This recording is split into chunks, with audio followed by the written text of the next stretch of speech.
Hey guys, in today's video I bring you a surprising story. Meet Robert Kreiz, a man who, after a serious accident, had a near-death experience and saw the future. What he discovered about November promises big changes and will leave you speechless. Before we start, leave your like, subscribe to the channel and activate the bell so you don't miss any incredible stories. Now, get ready for this shocking revelation.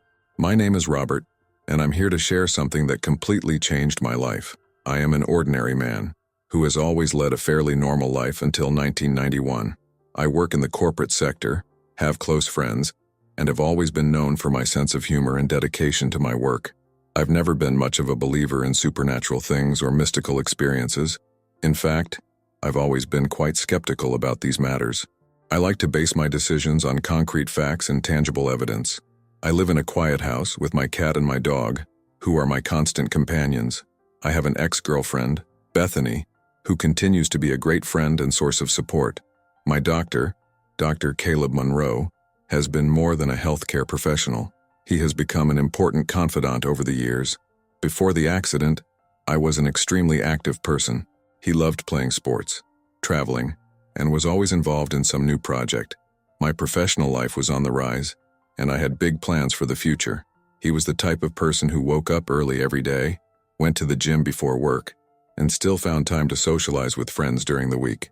What I'm going to share happened on a night that seemed ordinary, but ended up becoming the turning point of my existence. It's a story that I know may sound unbelievable to many. After all, I would have difficulty believing it myself if someone told me something similar before experiencing it, but I can guarantee that every detail I am going to narrate is recorded in my memory with a clarity that time has not been able to erase.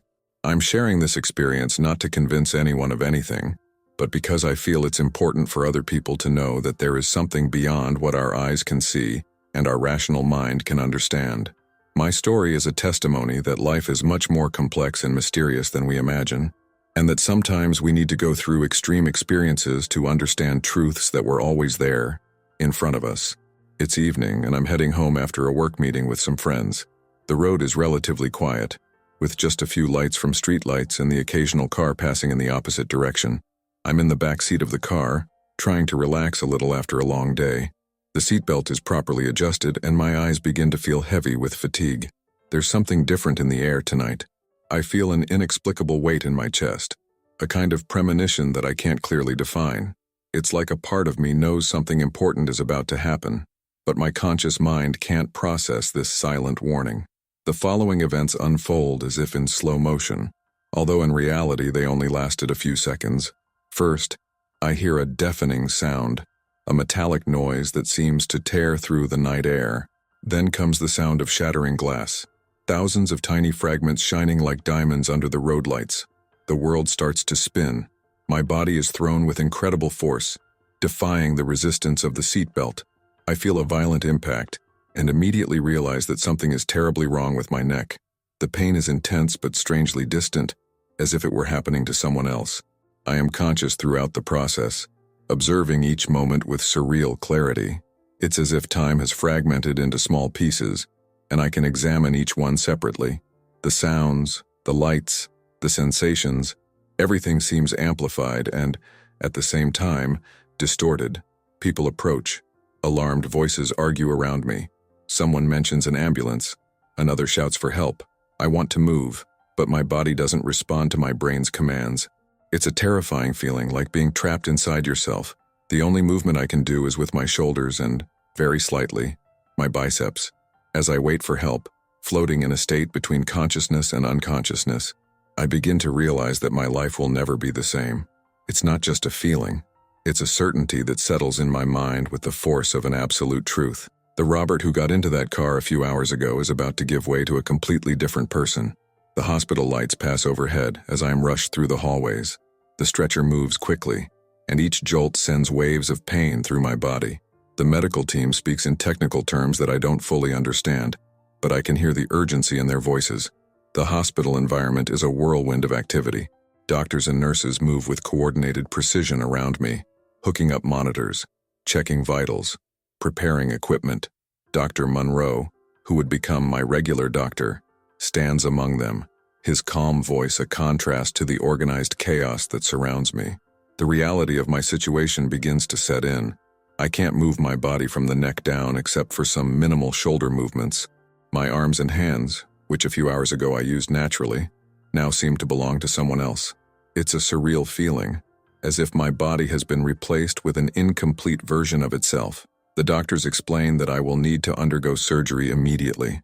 There is serious damage to my cervical spine, and every minute is precious. As they prepare me for the operation, I try to process everything that is happening.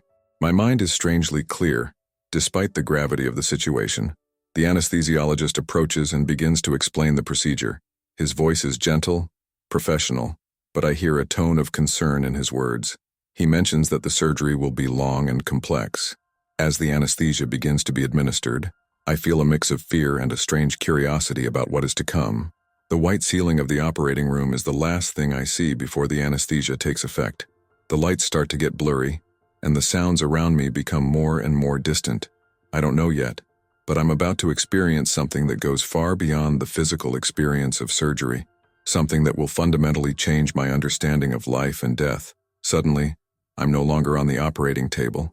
The transition is smooth, like waking up from one dream and entering another even more vivid one. My body, or what I perceive as my body, is floating. All the pain, all the weight, all the physical limitation simply disappears. I'm in a tunnel, but it's no ordinary tunnel. It is a corridor of light that seems to extend infinitely upward. The light is unlike anything I've ever seen before. It is neither glare nor aggressive. It is soft, welcoming, almost liquid in nature. It's like being immersed in an ocean of warm light that embraces every part of my being. The most extraordinary thing is that I don't feel afraid. On the contrary, there is a deep peace that permeates the entire environment. It's a feeling of completeness, as if every broken piece inside me is being carefully restored. Time seems to not exist in this place. A second or an eternity could have passed, and the feeling would be the same. At the top of the tunnel, I notice 3 figures. They are there, waiting for me, their shapes subtly defined against the bright light. I can't see their faces clearly, but I feel a deep familiarity with their presence. It's like meeting old friends you didn't know you'd lost. These figures begin to communicate with me, but not through words in the conventional sense. It's more like a direct transmission of thoughts and feelings. They invite me to let go, suggesting that my journey on earth may be coming to an end. There is an infinite gentleness in his invitation, a promise of eternal peace that is incredibly tempting. For a moment, I consider accepting. The feeling of belonging is so strong, so natural, that it seems like the most obvious choice to make. But something inside me resists. With a smile that surprises even myself, I mention my old passions, my unfinished projects, the people I love. These are simple, earthly reasons, but they are my reasons for wanting to continue. To my surprise, the figures react with a light, affectionate laugh. It is not a laugh of derision or disapproval, but of understanding and acceptance. It's at this moment that I feel a sudden tug, as if an invisible string is bringing me back. The return to my body is abrupt and intense. The first thing I notice is the pain. It returns with a vengeance, cruelly and quickly reminding me of the limitations of my physical condition. The operating room lights seem harsh and artificial compared to the softness of the light tunnel. I hear voices around me, this time clearer. The medical team is commenting on the success of the surgery, but their words seem distant, almost irrelevant compared to the experience I have just had. I try to move my fingers, my arms, my legs, but my body remains still, except for the small movements in my shoulders that I can still make. The anesthesia is gradually losing its effect, and with that, my awareness of the physical world becomes more acute. Every sensation is amplified: the rough fabric of the hospital sheet against my skin, the rhythmic beeping of the monitors, the cool air of the air conditioning. They are anchors that reconnect me to material reality, although part of me still seems to float between 2 worlds. The doctor's approach to check my condition. His questions are technical, focused on physical aspects, pain level, sensitivity, movement. I want to tell them about the tunnel, about the figures, about the inexplicable peace I experienced, but the words won't come. How can we explain something so profound and transcendental using our limited language? Dr. Monroe stands among them, his eyes revealing a mixture of professional concern and human compassion. He explains that the surgery was successful in stabilizing my condition, but that the road ahead will be challenging. I hear your words with a new perspective. The experience I just had fundamentally changed my understanding of challenges and limitations. As healthcare workers continue their routine procedures, my mind returns again and again to that moment in the tunnel. The peace I felt there remains a vivid memory, a stark contrast to the physical reality I now face. It's as if I've been given a glimpse of something greater, something that transcends our everyday existence. Lying in this hospital bed, I begin to process everything that happened. The experience in the light tunnel remains clear in my mind, as if it happened just a few minutes ago. Every detail, every sensation, every moment of that journey is recorded in my memory with impressive clarity. The peace I felt during the experience was unlike anything I had ever experienced before. It was like floating in warm water in Hawaii, but multiplied by 1,000. Every part of my being was in complete harmony, no pain, no heaviness, no worries. Now, surrounded by the sounds and smells of the hospital, that feeling seems like a distant dream, but I know it was real, more real than anything I've ever experienced. The figures I saw in the tunnel continue to intrigue me. Who were they? Why did they look so familiar? Their presence emanated a wisdom and unconditional love that are difficult to describe in words. And your laugh, that gentle, understanding laugh when I expressed my desire to stay, echoes in my mind like comforting music. I try to reconcile this transcendental experience with my current reality. My body is paralyzed, limited, but my mind and spirit feel more expanded than ever. It's an interesting contrast. While physically I'm more restricted than I've ever been, internally I feel a freedom and understanding I've never experienced before. Doctors and nurses enter and leave the room, carrying out their routine procedures. Occasionally I try to mention something about my experience, but the words seem inadequate. How to explain colors to someone who has never seen them? How can you describe that absolute peace to someone who has never experienced it? Bethany visited today, and I could see in her eyes how worried she is. I wanted to be able to share with her the certainty that I now have, that there is something more, something beyond this physical existence. But for now, I keep these reflections to myself, letting them sit in my heart as I try to understand their deeper meaning. Days at the hospital turn into a routine of medical procedures and physical therapy sessions. Every movement, no matter how small, requires monumental effort. My new reality is a constant exercise in patience and perseverance. The doctors explain that I need to relearn practically everything, from how to breathe properly to how to communicate with the body I now have. The nursing team helps me with the most basic tasks, those that I previously carried out without thinking. Brushing your teeth, shaving, eating, every activity now requires planning and assistance. It's humiliating at first, but little by little I learned to accept help with gratitude. Healthcare professionals are extraordinary in their ability to maintain my dignity even in the most delicate situations. Dr. Monroe stops by daily to assess my progress. He is cautious in his predictions, but always finds something positive to highlight. When I briefly mention my experience during the surgery, I notice a gleam of interest in his eyes. Even though he maintains his professional, scientific demeanor, the physiotherapists work with me tirelessly, focusing on the movements I can still perform, particularly my shoulders and biceps. They explain that every little preserved movement is precious and can make a big difference in my quality of life. I observe my body with a mixture of frustration and curiosity. It's strange to see parts of me that no longer respond to my brain's commands. Bethany visits regularly, bringing news from the outside world and keeping my spirits high.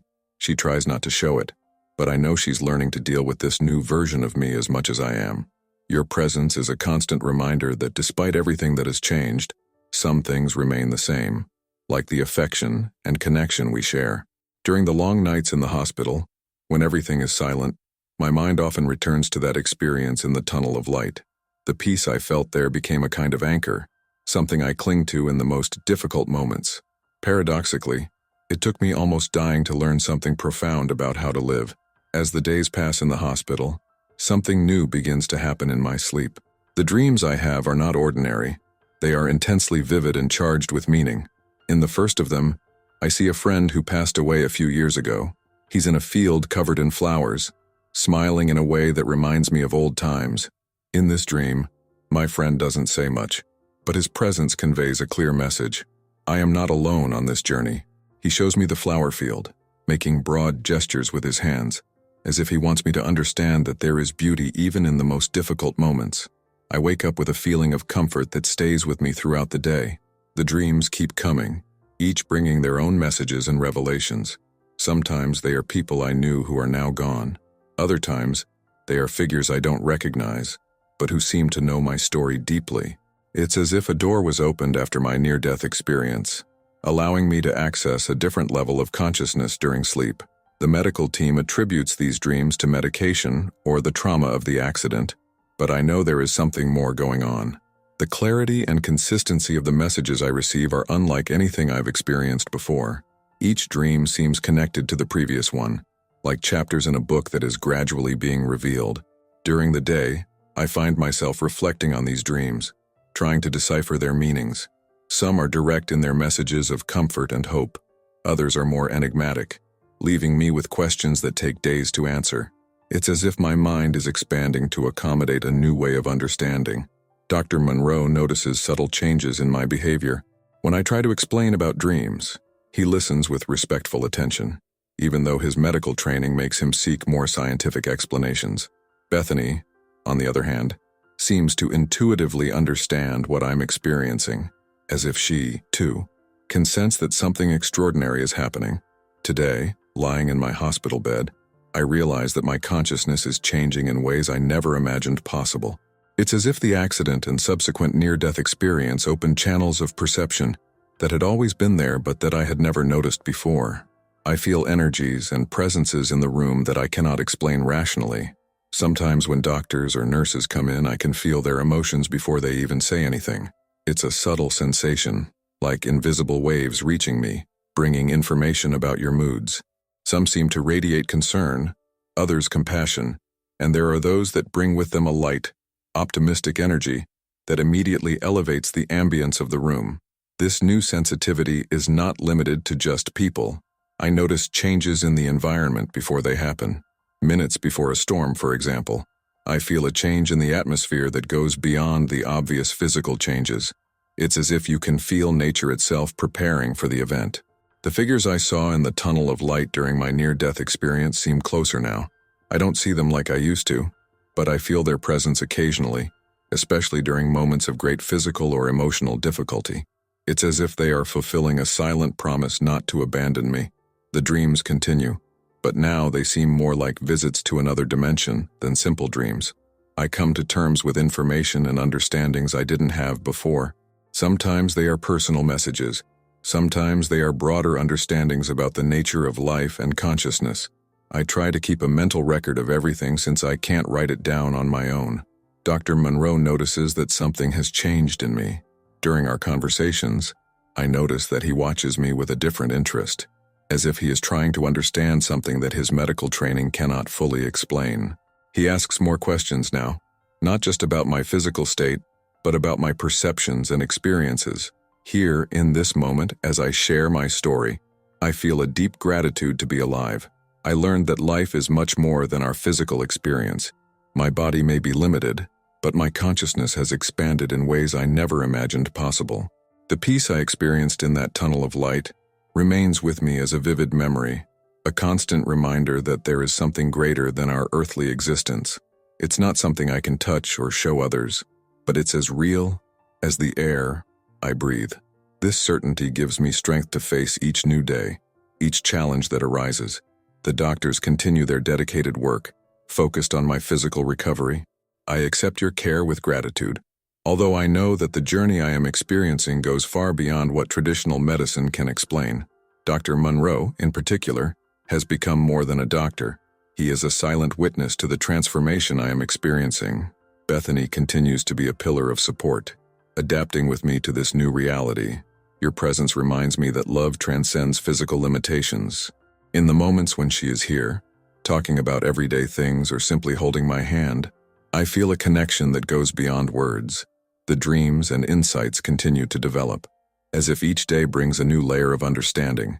The figures I encountered during my near-death experience seem closer now, like silent guardians on my journey. Your presence brings me comfort in the most challenging moments. I learned that life is not about having complete control, but about finding meaning even in the most difficult circumstances. Every breath is a gift. Every moment of consciousness an opportunity to experience something new. My physical condition may be limited, but my spirit feels freer than ever. If you liked this beautiful spiritual testimony, leave a like, comment on your impressions, subscribe to the channel, and don't forget to activate the notification bell to watch each new video and help us spread this message to a greater number of people. Until next time.